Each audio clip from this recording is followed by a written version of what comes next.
का है।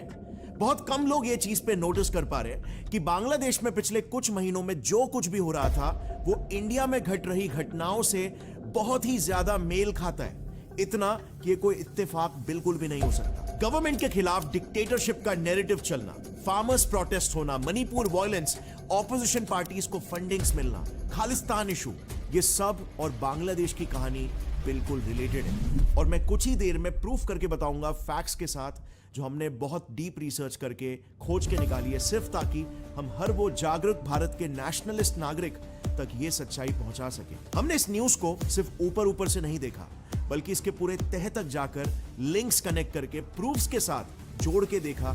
और मैं ये ट्रूली कहना चाहूंगा कि India is not that safe today.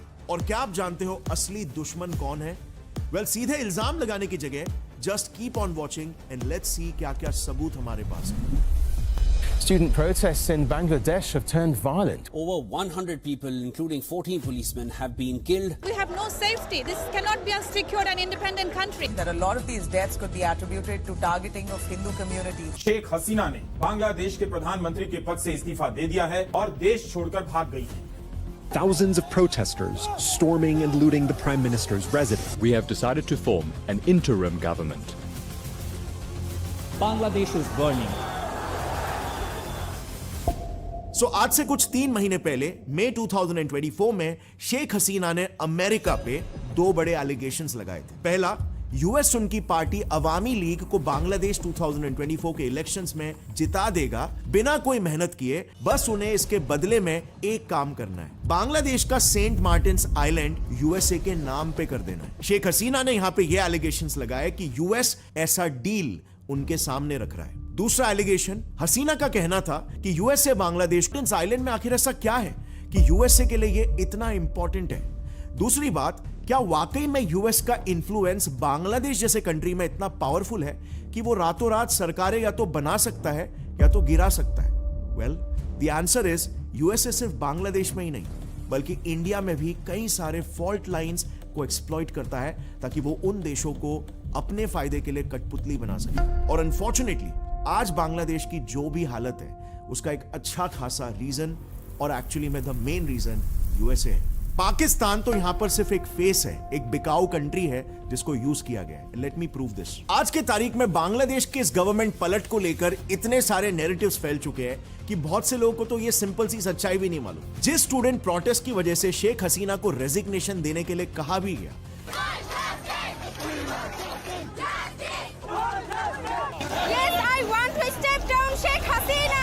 उसके पीछे की जो मांग थी ना रिजर्वेशन हटाने की, वही एग्जैक्टली हसीना की भी मांग थी और उसने 2018 में ये करके भी दिखाया था। यानी कि उस प्रोटेस्ट में ना तो हसीना की कोई गलती थी और ना ही हसीना के पास उसका कोई सोल्यूशन भी था। ये एक तरह से सिर्फ एक प्रोपोगेंडा चलाया गया हसीना को रास्ते से हटाने के लिए, और इसीलिए ये इंडिया के लिए भी एक बहुत ही बड़ी चेतावनी है। 5 जून 2024 को बांग्लादेश हाई कोर्ट का एक डिसीजन आता है कि देश में बांग्लादेशी फ्रीडम फाइटर्स के डिसेंडेंट्स के लिए जो 30% रिजर्वेशन रखा जाता है एजुकेशन और जॉब्स में, वो जारी रहेगा।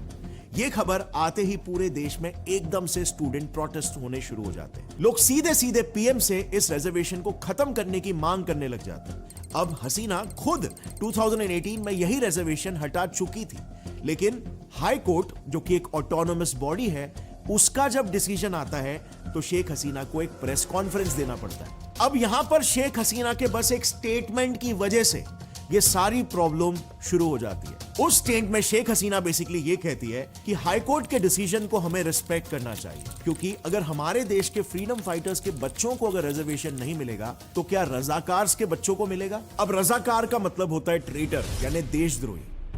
और इस एक स्टेटमेंट ने शेख हसीना की पूरी दुनिया ही पलट दी। बांग्लादेश में एकदम से दंगे भड़क उठे, लोग सड़कों पर उतरकर तोड़फोड़ करने लग गए, पुलिस पर हमला करने लग गए। एक्चुअली रजाकार्स वहां पर एक तरह से एक डेरोगेटरी टर्म माना जाता है, क्योंकि बांग्लादेश लिबरेशन के दौरान ये रजाकार्स पाकिस्तानी आर्मी के साथ लड़ रहे थे, बांग्लादेश की जनता पे आक्रोश कर रहे थे और फ्रीडम मूवमेंट को दबाने की कोशिश कर रहे थे। तो पीएम के उस स्टेटमेंट के बाद हुआ क्या कि कुछ प्रोटेस्टर्स ने एक्सटर्नल फोर्सेस के साथ मिलकर उस स्टेटमेंट को ऐसे घुमा दिया, ऐसे मैनिपुलेट किया और ऐसा दिखाया कि शेख हसीना सारी जनता को रजाकार बुला रही है। और से ट्रिगर होकर लोग सड़कों पर उतरकर ये नारे चिल्लाने लग गए, तुम्ही के आर्मी के रजाकार रजाकार, यानी कि who are you, who am I, रजाकार।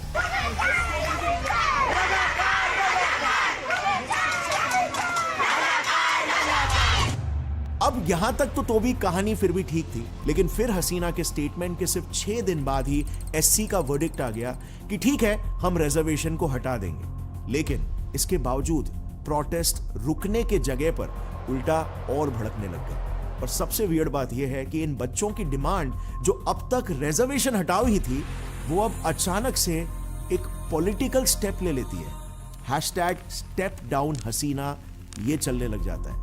एक सीमिंगली नोबल और हम्बल डिमांड बाय स्टूडेंट्स अचानक से एक पॉलिटिकल टर्न क्यों ले लिया, और ये मुद्दा अब अचानक से कंप्लीटली एंटी गवर्नमेंट और एंटी नेशनल कैसे बन गया। अब ये कहानी सुनकर क्या आपको कुछ याद आया? बिल्कुल, इंडिया के फार्मर्स प्रोटेस्ट का भी बहुत ही सिमिलर प्लॉट था, क्योंकि कहीं ना कहीं ये दोनों कहानियां एक ही सोर्स द्वारा बकायदा प्लान की गई है। चलो प्रूफ बाय प्रूफ समझते हैं कि ये कैसे जो बांग्लादेश में हो चुका है वही आज इंडिया में भी हो रहा है। सबूतों की तरफ बढ़ने से पहले, क्या आप भी गवर्नमेंट एग्जाम्स के लिए प्रिपेयर कर रहे हो? तो I have the perfect solution for you. हर साल लाखों बच्चे गवर्नमेंट जॉब की तैयारी करते हैं, और आज तो सभी बेस्ट ऑनलाइन प्लेटफॉर्म की तलाश में, और इसीलिए आज मैं आपको एक ऐसे ऐप के बारे में बताऊंगा जिससे आप सबसे सस्ते में प्रिपेयर कर सकते हो। Open text book app. यहां पर 1 साल का सब्सक्रिप्शन सिर्फ 400 से 500 रुपए में ही मिलता है, जिसमें आपको सारी गवर्नमेंट एग्जाम्स के लिए हजारों मॉक टेस्ट मिलेंगे। गवर्नमेंट जॉब्स में एक एग्जाम होता है SSC CGL करके। एक बार नेट पर just how many students appear for SSC CGL every year search करके देखना। 2023 में 12 लाख स्टूडेंट्स ने CGL दिया था, और टेक्स्ट बुक पर SSC CGL के लिए आज के डेट में 11 लाख से ज्यादा स्टूडेंट्स प्रिपेयर कर रहे हैं। और बिल्कुल ऐसे ही बाकी सारे मॉक टेस्ट के लिए भी यहां पर लाखों स्टूडेंट्स प्रिपेयर कर रहे हैं। अगर आप भी अपने प्रिपरेशन को लेकर सीरियस हो तो डिस्क्रिप्शन में आपको लिंक मिल जाएगा, आज ही इसे एक्सप्लोर कीजिए। अगर आप मेरी तरफ से कूपन कोड गौरव यूज करते हो तो उसे अप्लाई करते ही आपको 12% का इंस्टेंट डिस्काउंट भी मिल जाएगा। लिंक और कूपन कोड दोनों नीचे डिस्क्रिप्शन में मिल जाएगा, सो आज ही जाके इसे एक्सप्लोर करना। और अब लौट आते हैं वापस से हमारे वीडियो में। मैं प्रूफ्स की बात कर रहा था जो ये दर्शाता है कि स्टूडेंट प्रोटेस्ट बांग्लादेश में हुए रिवोल्ट से कैसे रिलेटेड है। बांग्लादेश के एक designated terrorist organisation Jamaat Islami का एक स्टूडेंट्स विंग है कॉल्ड इस्लामी छत्र शिविर ICS।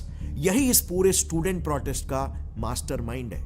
इस ऑर्गेनाइजेशन ने ना बड़े ही स्ट्रेटेजिकली यूनिवर्सिटीज पर सबसे पहले अपने पैर पसारे। जो यूनिवर्सिटीज किसी भी देश का बैकबोन होती है, उस देश का फ्यूचर नैरेटिव डिसाइड करती है। और इसीलिए अगर आप इस प्रोटेस्ट में भी देखोगे ना, तो ढाका यूनिवर्सिटी, जहांगीर यूनिवर्सिटी, इन सारे बांग्लादेश के टॉप यूनिवर्सिटीज के स्टूडेंट्स और टीचर्स ने तक इस प्रोटेस्ट को इंसाइट किया। ये वो सारे यूनिवर्सिटीज के नाम हैं जो इस प्रोटेस्ट में शामिल थे। आप देखोगे ना तो यही सेम चीज हुई थी इंडिया के फार्मर्स प्रोटेस्ट और CAA प्रोटेस्ट के दौरान भी, जहां पर JNU, DU और जामिया इस्लामिया जैसे इंडिया के टॉप यूनिवर्सिटीज को इस नैरेटिव का गढ़ बना के प्रोटेस्ट को भड़काया जा रहा था। दूसरी बात, जैसे फार्मर्स प्रोटेस्ट में प्रिसाइसली प्लान टूल किट्स बनाए गए थे और सेलिब्रिटीज जैसे रिहाना से लेकर ग्रेटा थनबर्ग को बकायदा बताया गया था कि क्या ट्वीट करना है और किन कीवर्ड्स को यूज करना है, सेम स्टूडेंट प्रोटेस्ट में भी सबसे पहले जमात इस्लामी ने नैरेटिव को पॉलिटिकल और एंटी गवर्नमेंट बनाते हुए ट्वीट किया कि उनका एक 1 पॉइंट डिमांड है,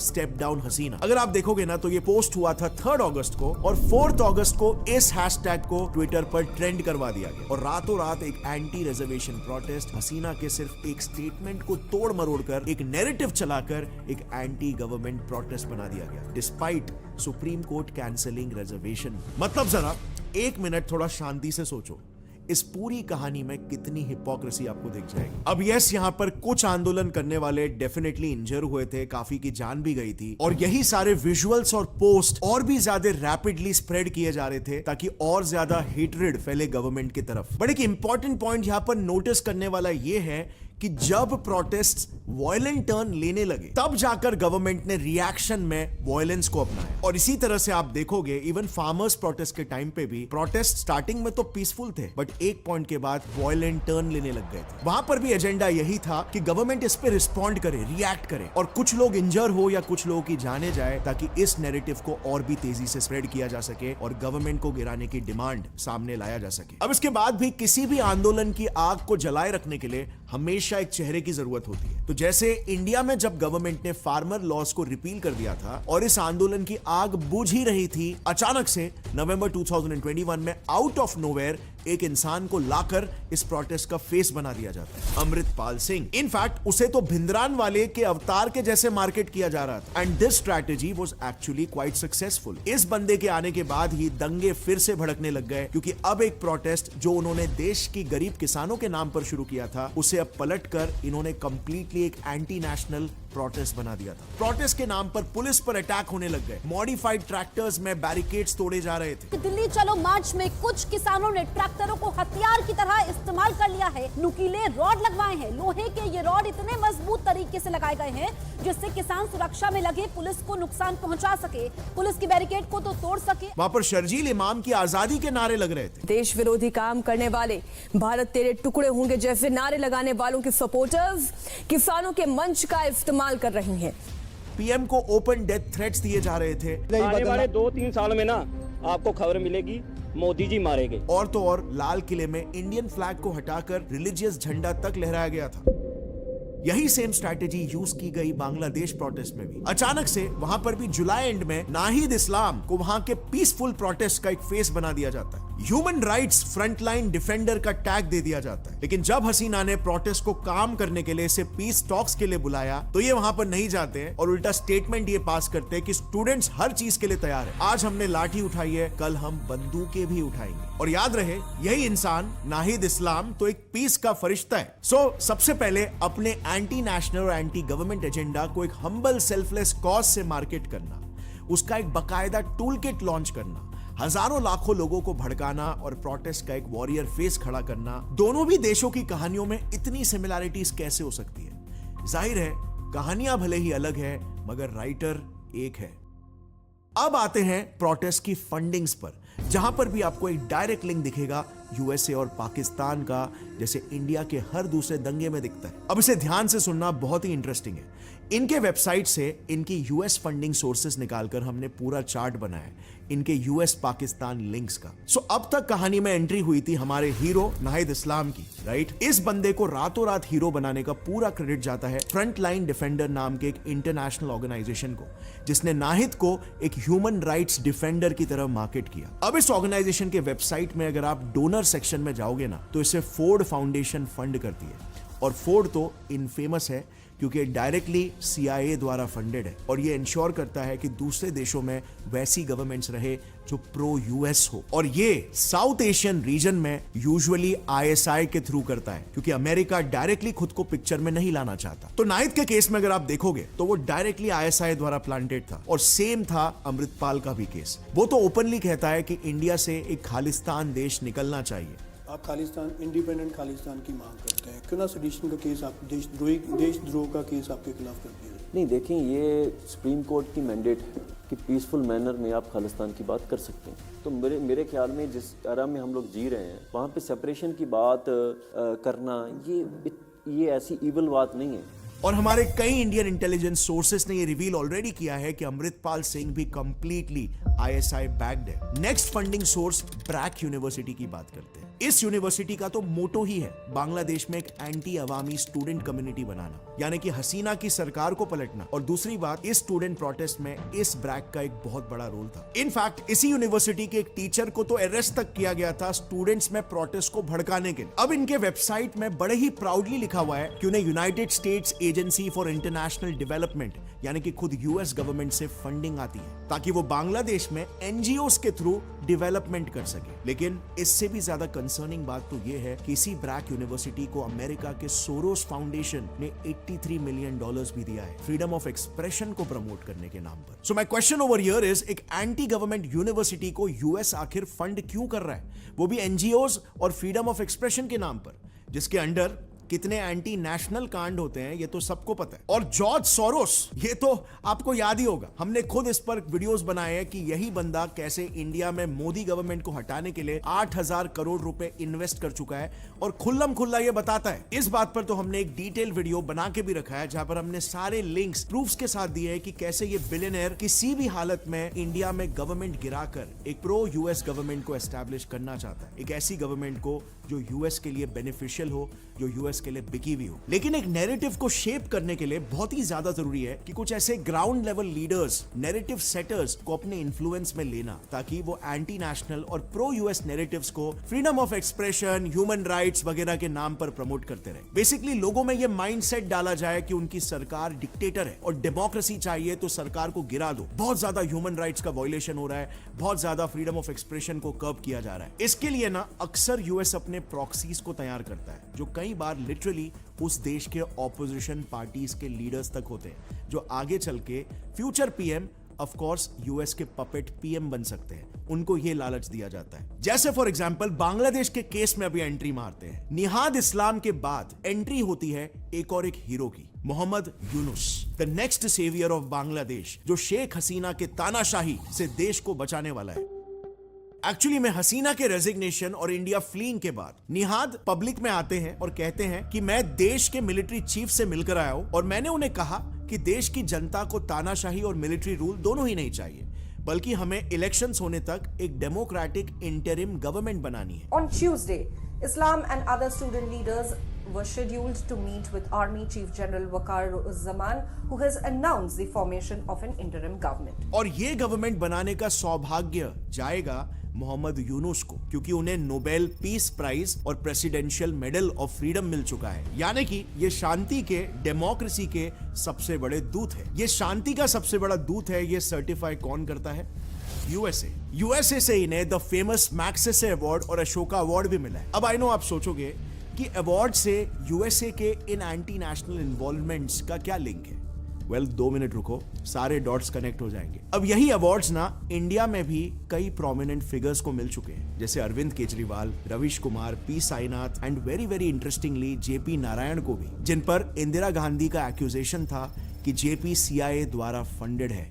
इनके थ्रू अमेरिका उनकी सरकार को गिराना चाहती है, because you know Indira Gandhi was a very hardcore nationalist of her time. और अगर आप अभी बताए गए सारे नामों को देखोगे ना, तो ये सारे लोग एग्जिस्टिंग सरकार के खिलाफ एंटी गवर्नमेंट नैरेटिव्स चलाते हैं। केजरीवाल के केस में तो हमारे एक्स पंजाब के सीएम कैप्टन अमरिंदर सिंह ने ओपनली मीडिया को ये कह दिया था कि केजरीवाल एक सीआईए एजेंट है। अब खुद सीआईए के डीक्लासिफाइड डॉक्यूमेंट्स में उनकी ये स्ट्रैटेजी मेंशन थी कि अक्सर अमेरिका अलग अलग देशों में सबसे पहले ऐसे लोगों को चुनता है जो उसके नैरेटिव को सपोर्ट करे, और फिर उन्हें ये अवार्ड्स और मिलियंस ऑफ डॉलर्स का प्राइज मनी बांटकर उनसे लॉयल्टी एक्सपेक्ट करता है।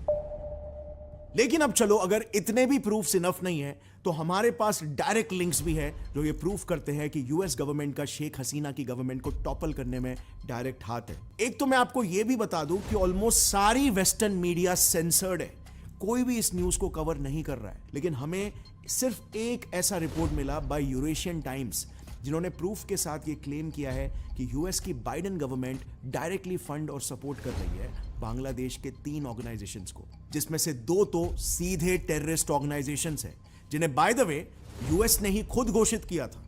नंबर 1 जमात इस्लामी और नंबर 2 हिफाजत ए इस्लाम। और थर्ड ऑर्गेनाइजेशन जो टेररिस्ट तो घोषित नहीं हुआ है, बट वो हसीना का सबसे बड़ा ऑपोजिशन पार्टी है, बीएनपी, बांग्लादेश नेशनलिस्ट पार्टी, जो बेसिकली ऊपर बताए गए दोनों टेररिस्ट ऑर्गेनाइजेशंस के ऑर्डर्स को फॉलो करता है। इनकी आइडियोलॉजी भी हसीना की नेशनलिस्ट आइडियोलॉजी से टोटली ऑपोजिट एक रैडिकल इस्लामिक आइडियोलॉजी है। वही आइडियोलॉजी जो हमें आज सीरिया, इराक और ईरान में देखने को मिल रहा है, और उन कंट्रीज का आज क्या हाल है वो दुनिया जानती है। अब यूरेशियन टाइम्स का ये क्लेम है कि बाइडेन एडमिनिस्ट्रेशन के ढाका में मौजूद यूएस एम्बेसडर टू बांग्लादेश ने वहां की मीडिया को एक डायरेक्ट ऑर्डर देके रखा है कि अगर वो रैडिकल इस्लामिस्ट आइडियोलॉजी यानी कि प्रो ऑपोजिशन नैरेटिव को प्रमोट नहीं करेंगे, तो यूएस उन मीडिया चैनल्स पर बांग्लादेश के खिलाफ इंटरनेशनल सैंक्शंस लगवाएगा या फिर उन पर वीजास बैन लगवाएगा। दूसरी बात, इस रिपोर्ट ने यह भी क्लेम किया कि हंटर बाइडेन, जो कि जो बाइडेन का बेटा है, डायरेक्टली बीएनपी को सपोर्ट कर रहा है। इनफैक्ट बीएनपी पार्टी को जिताने के लिए हंटर बाइडेन के अंडर यूएस गवर्नमेंट ने हसीना गवर्नमेंट पर इलेक्शन से 2 महीने पहले ये एलिगेशंस लगा दिए कि 2024 के इलेक्शंस रिग्ड होने वाले और शेख हसीना उन्हें रिग करेगी, और इसीलिए उन्होंने पूरे शेख हसीना के पार्टी मेंबर्स पर वीजा रिस्ट्रिक्शंस लगवा दिए।